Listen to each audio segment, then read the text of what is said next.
Video like जरूर कर लीजिए और ऐसे वीडियो लगातार फ्री में पाने के लिए चैनल को तुरंत सब्सक्राइब कर लीजिए और बेल आइकन को जरूर टैप कर लीजिए ताकि आगे भी सारे वीडियो आपको मिलते रहे। यूट्यूब में फॉलो करते हैं तो प्लीज ये वाला फ्री टेलीग्राम चैनल जरूर ज्वाइन कर लीजिएगा। सारे नोटिफिकेशन, सारे अपडेट यहीं पे आते हैं, ध्यान रखिए।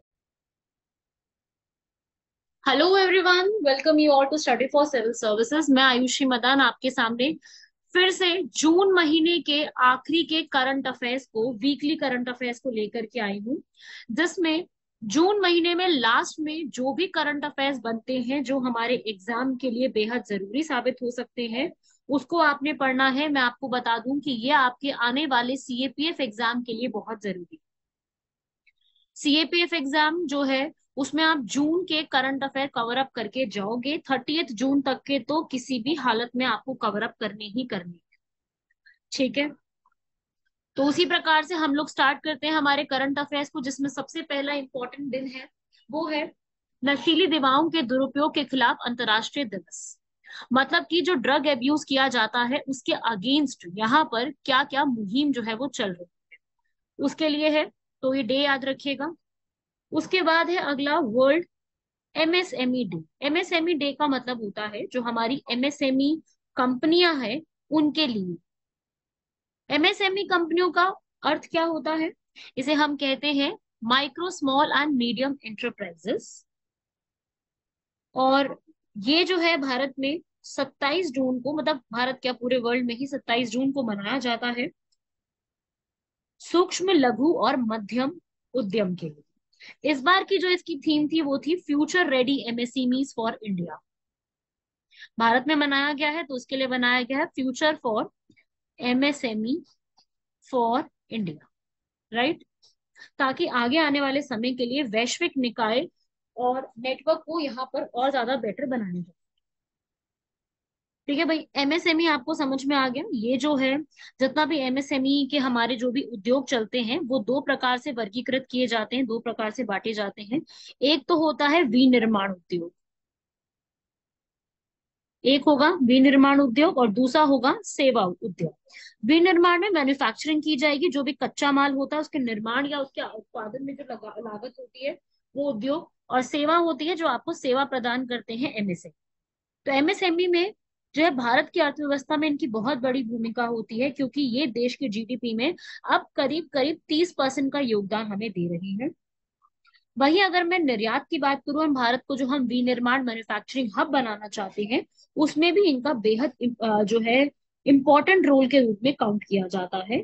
तो इसलिए आपको एमएसएमई के बारे में याद रखना है। एमएसएमई के ऊपर किसी भी प्रकार का सवाल बनता है तो एमएसएमई की डेफिनेशन याद रखिएगा। अगला बहुत ही इंपॉर्टेंट है नेशनल स्टैटिस्टिक्स डे। स्टैटिस्टिक्स दिवस का मतलब क्या होता है? सांख्यिकी दिवस। तो स्टैटिस्टिक्स डे, सांख्यिकी दिवस मनाया जाता है 29 जून को भारतवर्ष में।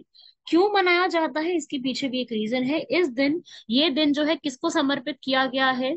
ये दिन समर्पित किया गया है पीसी महालनोबिस को, जिनको सांख्यिकी विद या फिर स्टैटिस्टिक्स मैन ऑफ इंडिया भी कहा जाता है। तो इस दिन जो है 29 जून 2023 को हमारी जो सांख्यिकी और आर्थिक नियोजन है उसमें एक प्रोफेसर थे, उनके जितना भी उनका उल्लेखनीय योगदान रहा है उसके लिए सेलिब्रेट किया जाता है। ठीक है भाई, ये जो है दिल्ली में ही पूरा इसका आयोजन किया गया था, जिसका जो इस बार की विषय या फिर थीम जो था वो था सतत विकास लक्ष्यों की निगरानी में राष्ट्रीय सांकेतिक ढांचे के साथ राज्य सांकेतिक ढांचे का संरेखण करना। ठीक है। अब मैं आपको ये बताऊं कि ये पीसी महालनोबिस थे कौन। ये कौन थे? प्रोफेसर। इनका जन्म 29 जून को हुआ था कलकत्ता में, और इन्होंने ही महालनोबिस दूरी और जो भी हमारा स्टैटिस्टिक्स है वो इन्होंने ही पूरा बनाया था। और साथ ही साथ जो आप लोग जानते हैं योजना कमीशन जो है, प्लानिंग कमीशन, योजना आयोग, ये उसके भी सदस्य के रूप में काम कर चुके हैं। और साथ ही साथ इन्होंने 1950 में भारत के लिए इंडियन इंस्टीट्यूट ऑफ स्टैटिस्टिक्स, जिसे हिंदी में कहते हैं भारतीय सांख्यिकी संस्थान, की स्थापना भी की थी कलकत्ता। और फिर उसके बाद इस संस्थान को भारतीय संसद द्वारा एक राष्ट्रीय महत्व का संस्थान भी माना गया। और इन्होंने विज्ञान में योगदान, देश की सेवा में योगदान, इनको पद्म भूषण भी मिल चुका है। तो इनके बारे में ये सारी चीजें याद रखनी है। और इनका बहुत बड़ा योगदान कहा जाता है पंचवर्षीय योजनाओं में, 5 ईयर प्लान्स में।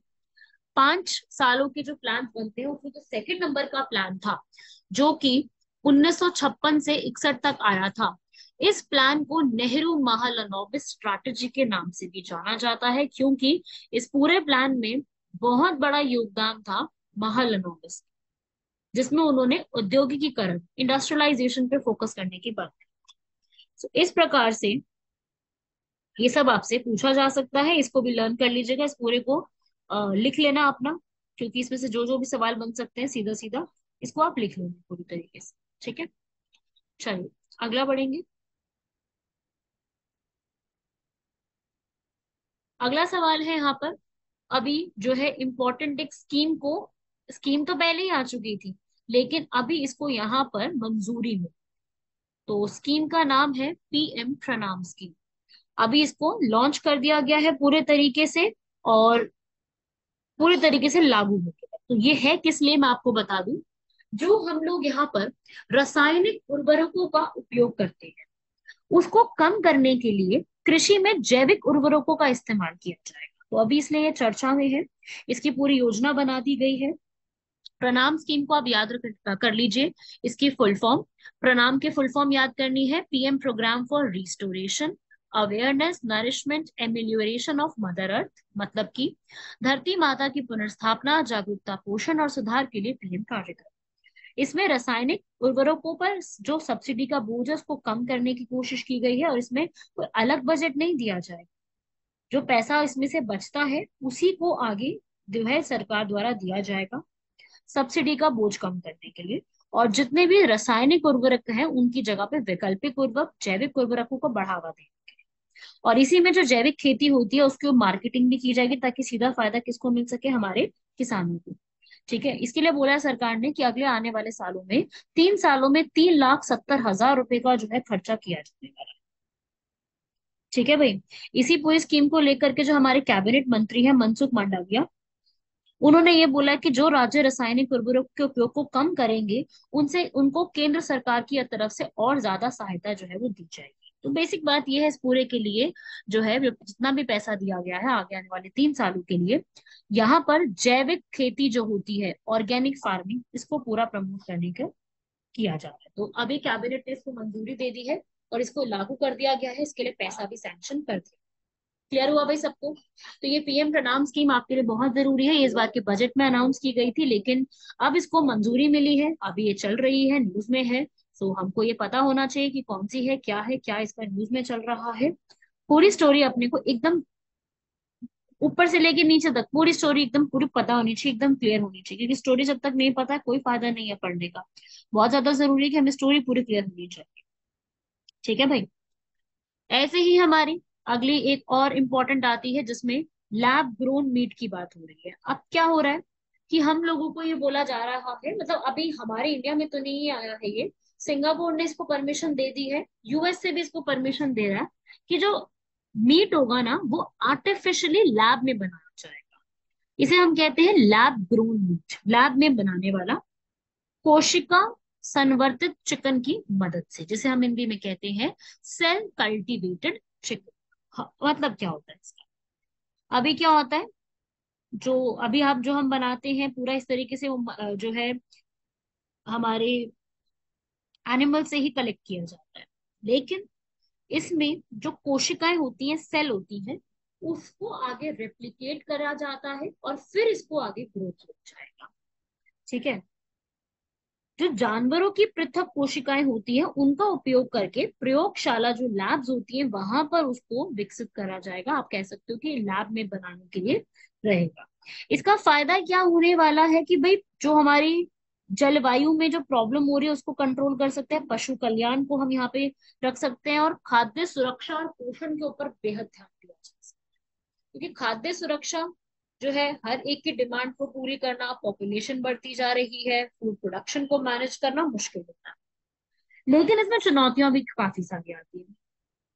क्योंकि अब जो जो पारंपरिक मीट हम जो है ट्रेडिशनल मीट जो लोग खाते हैं, ठीक है, वो तो स्वाद बनावट और रूप उसकी जो है उस हिसाब से चलती है। अब आपके सामने कोशिका संवर्धित मीट होगा, कृत्रिम होगा, कई लोग उसको कृत्रिम या अप्राकृतिक मानेंगे, तो हो सकता है कि उपभोक्ता जो है कस्टमर्स वो उसको कंज्यूम भी उतना ना करें। चैलेंज है। इसकी लागत ज्यादा है, ठीक है, इसका जो पूरा एक प्रोसेस है वो काफी जटिल है, संसाधन गहन प्रक्रिया है, और साथ ही साथ उपयोगिता और गुणवत्ता नियंत्रण प्रक्रियाएं भी यहाँ पर ज्यादा, संसाधन भी देखना है, पर्यावरण संबंधी कुछ चिंताएं भी बन सकती है, पेटेंट के मुद्दे भी आ सकते हैं। तो ये अभी इसलिए टॉपिक न्यूज में चल रहा है, यूएसए ने इसको पूरा स्टार्ट किया है, लेकिन ऑलरेडी इसको सिंगापुर लॉन्च कर चुका है।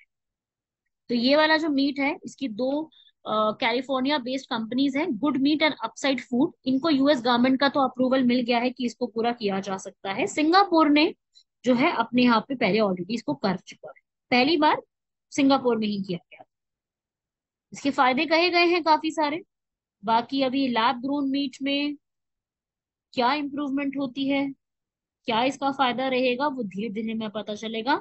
अभी FAO food and agriculture organization का ऐसा कहना है कि अगर ये आगे उपयोग में आता है तो जितना भी हमारा ग्रीन हाउस गैसेस का एमिशन होता है वो काफी हद तक कम, पूरी तरीके से कम नहीं हो सकता, काफी हद तक उसको हम कम कर सकते हैं। मैं ये नहीं कह रही पूरा कम हो जाएगा, पूरा कम तो बहुत सारी चीजों पर डिपेंड करता है, लेकिन हाँ ये है कि इसको हम थोड़ा सा रिड्यूस कर सकते हैं। एनिमल्स किलिंग नहीं होगी, बहुत अच्छी बात है, एनिमल को किल करने से बचाया जा सकता है, और इसको आप अपने तरीके से कस्टमाइज कर सकते हो, ठीक है, कि इसमें भाई लेस फैट हो, फैट कम होगा तो थोड़ा सा होता है ना कि फैट कम रहेगा तो वो ज्यादा बेटर बेनिफिशियल देता है। तो ये है। बाकी देखो कंज्यूमर इसको एक्सेप्ट करते हैं नहीं करते हैं, इसके रिसोर्सेस कितने हेल्पफुल होते हैं या क्या सिचुएशन रहती है, तो वो अभी डिपेंड करता है आगे आने वाले समय में कि इसमें और क्या चेंजेस अभी देखने को मिलेंगे। तो फिलहाल के लिए जो मैं बात बताऊं पूरी आपको, उसमें आपको इस तरीके से देखने को मिलेगा अभी के। बाकी देखो आगे जो भी न्यूज होगी इससे जुड़ी हुई, जो भी इंपॉर्टेंट चीजें होंगी, वो मैं आपको अपने आर्टिकल्स में बताती रहूँ। बाकी आप लोगों से मैं यही कहूंगी कि आप सभी लोग जो यहाँ पर पढ़ रहे हैं, उनसे मैं ये कहूंगी कि आप लोग अगर बहुत ही सीरियस तरीके से अपनी तैयारी करना चाहते हैं, तो आप सभी लोग, एक चैनल है स्टडी फॉर सिविल सर्विसेज का ही चैनल है जिसमें मैं ही पढ़ाती हूँ, ओनली करंट अफेयर्स की वीडियोस भी आप पढ़ सकते हैं। ये ओनली करंट अफेयर्स का चैनल है जिसमें मैं आपको डेली 1 बजे जो है वीडियो अपलोड करती हूँ, the Hindu newspaper, Indian express newspaper से। आपको न्यूज़पेपर पढ़ने की जरूरत ना पड़े, इसलिए उन न्यूज़पेपर से सारे इंपॉर्टेंट आर्टिकल्स को मैं इकट्ठा करके आपके सामने यहाँ पर इसमें पूरा लेके आ। तो आप सब लोग क्या कर सकते हैं, आप सब लोग अगर अपनी तैयारी को और अच्छा करना चाहते हैं तो डेली करंट अफेयर्स को फॉलो करो। फिर ये कंप्लीट होने के बाद जो हफ्ते के बाद मैं आपको वीकली करंट अफेयर देती हूँ, आप उसको फॉलो करो। ये पूरा हो जाए तो फिर उसके बाद आप हमारा जो है मंथली करंट अफेयर में पूरा रिवाइज करो। इससे क्या होगा कि आपका पूरा का पूरा यहाँ पर एक एक चीज पूरी हो जाएगी, और आपका डेली वीकली मंथली के साथ आपके करंट अफेयर की जो तैयारी है वो पूरे तरीके से 100% फुल हो जाएगी, इसमें आपका कुछ भी रहेगा नहीं। समझ रहे हो? इस तरीके से ये चीज आपको दिमाग में रखनी है, अगर आप चाहे तो अपनी पढ़ाई को ऐसे कर सकते हैं। बाकी आप वीडियोस जो है ये पूरी बिल्कुल फ्री ऑफ कॉस्ट है आपके लिए। आगे बढ़ते हैं हम लोग, हमारे लैब ग्रोन मीट वाला आर्टिकल सबको क्लियर हो गया है आई थिंक, तो ये तो आपको पूरा दिमाग में रखना ही है। ऐसे ही हम आगे बढ़ते हैं हमारे अगले आर्टिकल की तरफ। अगला आर्टिकल इंडिया और इजिप्ट के रिलेशंस पे। देखो अब जो हमारा अगले आगे एग्जाम आने वाले हैं, चाहे आप यूपीपीसीएस दे रही हैं, चाहे आप कोई भी एग्जाम की प्रिपरेशन कर रही हैं, सब में ये वाला जो इंडिया और इजिप्ट के रिलेशंस हैं ये इंपॉर्टेंट है। क्यों? क्योंकि अभी हाल फिलहाल मोदी जी यहाँ पे विजिट में थे, साथ ही साथ मोदी जी को यहाँ पर इजिप्ट का सबसे बड़ा अवार्ड जिसका नाम है ऑर्डर ऑफ द नाइल, ये जो है वो अभी दिया गया है, ठीक है, इसलिए ये हमारे लिए जरूरी। जाएगा इंडिया और इजिप्ट के रिलेशंस पर। इंडिया इजिप्ट के रिलेशंस में ये नहीं कहूंगी कि आप इग्नोर करके चले जाएंगे, नो, आपको ये पूरा डिटेल में पढ़ना है, क्योंकि अभी हाल फिलहाल में बहुत सारी डेवलपमेंट्स हुई है, अभी बहुत ज्यादा हुआ है, क्योंकि जून 2023 में मीटिंग हुई है। इजिप्ट की गवर्नमेंट में हमारी एक इंडिया यूनिट के नाम से भी स्थापना की, डिफेंस का ट्रेड बढ़ रहा है, और स्विस कैनाल जो कि इजिप्ट की लाइफलाइन कहा जाता है, उस एरिया में भी काफी ज्यादा पहुंचने की जरूरत सोची जाती है। Made by India for the world करके नाम हो जाए। साथ ही साथ G20 में इजिप्ट जो है वो मेंबर नहीं, बट फिर भी इंडिया ने इजिप्ट को गेस्ट के रूप में इनवाइट किया है। इससे क्या होगा, जो वहां की अरब कंट्री है, मिडल ईस्ट का रीजन है, वहां पर हमारा जो एक दबदबा है वो बढ़ने में बहुत मदद है। साथ ही साथ अवार्ड दिया गया है, हाईएस्ट अवार्ड दिया गया है पीएम मोदी को, ये भी हमारे लिए बेहद जरूरी हो जाएगा। साथ ही साथ मोदी जी अभी वहां जब गए हैं तो पिरामिड्स ऑफ गीजा, सबको पता है ना पिरामिड्स ऑफ गीजा, वहां पे विजिट करके आए। एक बहुत पुराना मॉस्क है, मस्जिद, वहां पे विजिट करके आए। तो काफी सारी जगह पे विजिट करके आना। जैसे मॉस्क का नाम आपको मैं बता दूं कौन सा है, अल हकीम मॉस्क, जो कि दाऊदी बोहरा कम्युनिटी ने बनाया। ऐसे ही वहां पर एक ये जगह विजिट करके आए। दूसरा पिरामिड्स ऑफ गीजा, तो ये वाली जगह जो है वो न्यूज में आ गई है। अल हकीम मॉस्क किसने बनवाया, कौन सी कम्युनिटी के लिए है, पिरामिड्स ऑफ गीजा कैसे बना हुआ है, कहाँ पे बना हुआ है, कौन सी सिटी में बना हुआ है। साथ ही साथ एक और जगह पे विजिट करके आए थे, हीलियोपोलिस वॉर मेमोरियल, जहां पर फर्स्ट वर्ल्ड वॉर में इंडियन सोल्जर्स, करीब 3800 इंडियन सोल्जर्स की जाने गई थी इजिप्ट में बैटल लड़ते हुए प्रथम विश्व युद्ध के दौरान। समझ रहे हैं इस प्रकार से, तो ये सब आपसे पूछा जा सकता है।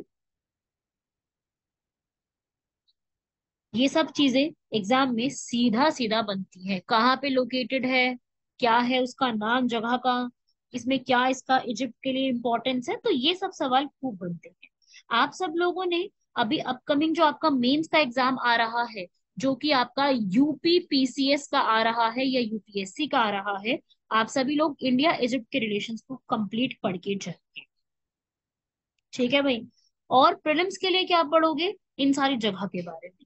अभी प्लेसेस जो है ये वाली सारी पढ़ के जाइएगा, और साथ ही साथ आपको ये भी पढ़ के जाना पड़ेगा कि इजिप्ट के साथ ये जो जगह है इसमें क्या इनकी पिछली इंपॉर्टेंस रही है। मेंस में तो आपके पास लिखने के लिए काफी सारा कंटेंट हो जाए, लेकिन ट्रेड कितना है हमारा उनके साथ, ये सब जो चीजें होती है ये सब। अच्छा, एक और बात बता दूं, यूपीएससी और यूपीपी से कैसा भी सवाल कर सकते हैं। तो देखिए भाई, ऑर्डर ऑफ द नाइल का जो ये अवार्ड है, ये ऑर्डर ऑफ द नाइल पहली बार कब दिया, ये भी पूछा जाए। तो पहली बार ये अवार्ड जो है इजिप्ट में 1915 में दिया गया। किसको दिया था, ये वहां के वाइस प्रेसिडेंट को दिया गया। ठीक है, G20 याद हो जाएगा, अल हकीम याद हो जाएगा, और ये हीलियोपोलिस वॉर मेमोरियल याद करना है। और जो भी डिस्कशंस हुई है, अभी एमओयूज काफी सारे साइन हुए हैं, जो कि धीरे धीरे बात पता चलेगी। अगर मैं पुराने रिलेशंस की बात करूं, तो इंडिया और इजिप्ट की सिविलाइजेशन बहुत पुरानी है। अशोका के टाइम पीरियड से ये चीज चलती आ रही है। उसके बाद आज के समय में, जैसे महात्मा गांधी का जो है ब्रिटिश से, हाँ मतलब हटाने के लिए जो रूल पूरा चलता आ रहा है, ऐसे ही इजिप्ट के भी एक रिवॉल्यूशनरी है साद गोगुजल, वो भी इस तरीके से बढ़े थे आगे। साथ ही साथ इंडिया, इजिप्ट, यूगोस्लाविया, इंडोनेशिया, घाना, इन सब ने मिल करके नॉन अलाइंड मूवमेंट जो है NAM मूवमेंट की भी शुरुआत करी है। ठीक है। साथ ही साथ डिफेंस में हम लोगों ने इस बार इंडियन एयरफोर्स ने और इजिप्ट की एयरफोर्स ने फ्रेंच राफेल फाइटर जेट को एक साथ फ्लाई किया था। हम दोनों मिलकर के, इंडिया और इजिप्ट जो है, वो एक एक्सरसाइज भी कंडक्ट करते हैं जिसका नाम है, एक्सरसाइज कौन सी है, साइक्लोन 1। ये इसी बार जनवरी 2023 में राजस्थान में जैसलमेर में की गई थी। ठीक है, साइक्लोन 1 के नाम से याद रखिएगा इसको। और साथ ही साथ भारत के जो पहले एजुकेशन मिनिस्टर थे, मौलाना अबुल कलाम आजाद, उनके नाम पर Maulana Azad centre for Indian culture, कियारो, जो कि इजिप्ट की कैपिटल है, 1992 में वहां पर भी स्थापना की गई है। तो ये सब मैं बातें आपको बता रही हूँ जिससे आप इंडिया और इजिप्ट के रिलेशंस के पॉइंट को समझ सकते हैं कि अब आज के समय में इंडिया और इजिप्ट का पढ़ना आपके लिए जरूरी है। अच्छा, एग्जाम में क्या बन सकता है, मेंस के लिए मैं बता दूं, आपके आने वाले मेंस के लिए पूछा जा सकता है, what were the events that led to good India Egypt relations. ऐसे कौन से चीजें हैं जिनकी वजह से इंडिया और इजिप्ट के रिलेशंस जो है वो बेहतर देखने को अपने को मिले हैं, किन किन वजह से। तो आप इसमें हिस्ट्री बताते बताते पूरा आर्टिकल एक्सप्लेन करो, ठीक है भाई? क्लियर हो गया भाई? ये पिक्चर आप देख सकते हैं, फतेह अल सीसी इजिप्ट के प्रेसिडेंट के साथ जो है यहाँ पर पिक्चर है। तो इजिप्ट, मिस्र इसको हिंदी में कहा जाता है, नॉर्थ ईस्ट में पड़ती है ये। कैपिटल इसकी कियारो है, इजिप्शियन पाउंड वहां पर चलता है। और इसके आसपास की जो बॉर्डरिंग कंट्रीज है वो आप लोगों को पढ़ के जाने पड़ेगी, ठीक है? यहाँ के प्रेसिडेंट जो है फतेह अब्दुल फतेह अल सीसी, और प्राइम मिनिस्टर है यहाँ के मुस्तफा मैदबूली। ठीक है भाई, हो जाएगा सबको लर्न। इजिप्ट के बारे में काफी सारी चीजें क्लियर हो गई। यहाँ का ऑफिशियल रिलीजन इस्लाम है और यहाँ की ऑफिशियल लैंग्वेज अरबिक। नाइल नदी यहाँ पर सबसे बड़ा फ्लो करती है और सहारा डेजर्ट का काफी हद तक एरिया यहाँ पर देखने को मिलेगा। चलिए, बहुत पढ़ लिया इंडिया इजिप्ट के बारे में, बढ़ते हैं हमारे अगले आर्टिकल की तरफ। वो है नंदी पोर्टल। अभी हमारी जो यूनियन मिनिस्टर है पुरुषोत्तम रुपाला, उन्होंने एक पोर्टल को यहाँ पर जो है स्टार्ट किया है जिसका नाम है नंदी पोर्टल। इसमें क्या होगा, ये एनओसी आपको प्रोवाइड करेगा, किसके लिए? हमारे जितने भी पशु हैं उनके, पशुओं के लिए एक स्थापना की गई है, उनके ड्रग्स के लिए और वैक्सीन के लिए नंदी पोर्टल, जहां पर आपको एनओसी सर्टिफिकेट मिलना, जो भी डिमांड्स है यहाँ पर वैक्सीनेशन की, फटाफट से वैक्सीनेशन का प्रोसेस अप्रूव हो जाए, उसके लिए इस पूरे के एक सिस्टम को यहाँ पर स्टार्ट किया गया है। पूरी एक्सपर्ट कमेटी बैठ के इसको रिव्यू करती है और एनओसी यहाँ पे जनरेट की जाती है। ये बहुत इंपॉर्टेंट है ताकि हम लोग आगे आने वाले किसी भी समस्या के लिए तैयार रहें। वैसे तो ऐसी कोई समस्या नहीं आएगी, पर आगे आने के लिए हम लोग बिल्कुल तैयार रहे, उसी के लिए इस पूरे को स्टार्ट किया गया है।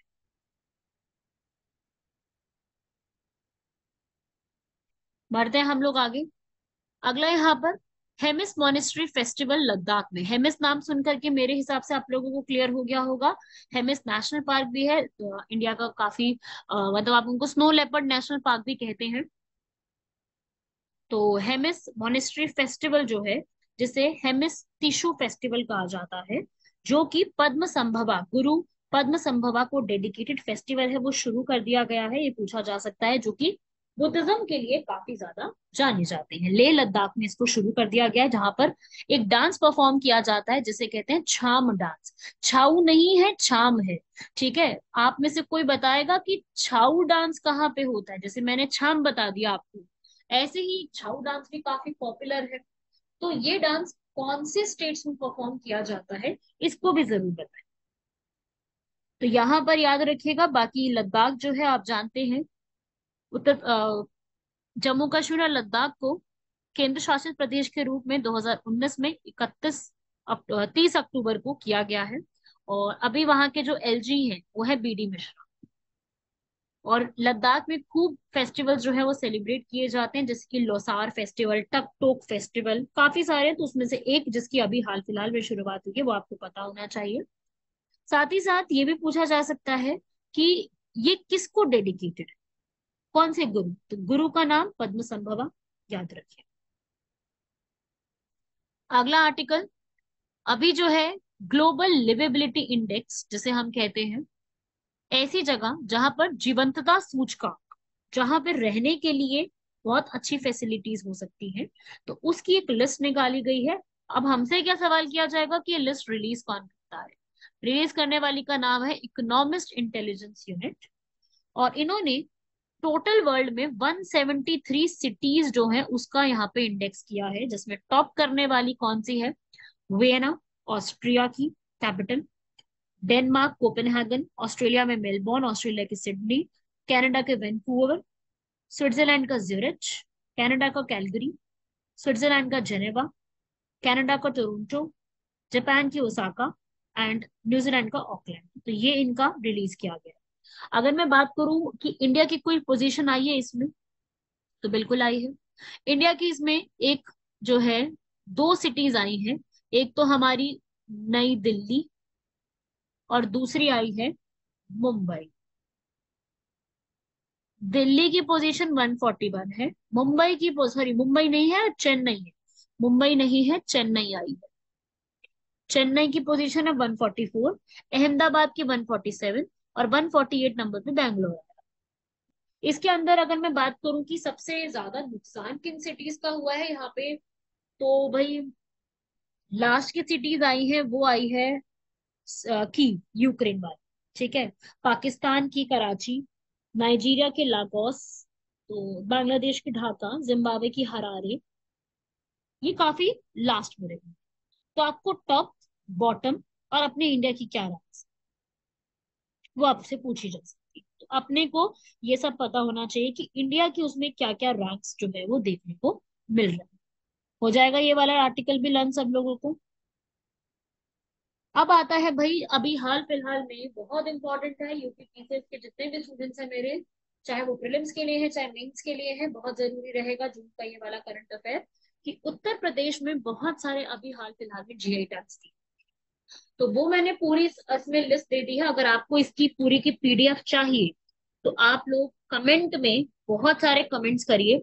अगर बहुत सारे कमेंट्स होंगे तो ये पीडीएफ आपको दी जाएगी। कमेंट्स करिए इसके ऊपर बहुत सारे, ठीक है। कि अगर आपको इस पूरे की पीडीएफ चाहिए तो देखिए भाई, यूपी में बहुत सारे जीआई टैग दिए गए हैं, जैसे कि अमहोरा ढोलक, Baghpat home furnishings, Barabanki handloom project, Kalpi handmade paper, Mahoba गौरा पत्थर, मेनपुरी तरकाशी, सांबल हॉर्नक्राफ्ट। इन सबको यहाँ पर क्या दिया गया है, 7 आइटम्स को जीआई टैग, भौगोलिक संकेतक टैग्स जो है वो दिए। और ये भौगोलिक संकेतक टैग्स मिनिस्ट्री जो है हमारी देती है। कौन सी मिनिस्ट्री, वाणिज्य उद्योग मंत्रालय, वो यहाँ पर ministry of commerce and industries देती है। तो हमसे ये अब पूरा यूपी का जीआई टैग पे सवाल किया जा सकता है, ठीक है भाई। तो इस तरीके से अमरोहा जो ढोलक है इंपॉर्टेंट बन गया हमारे लिए, है ना।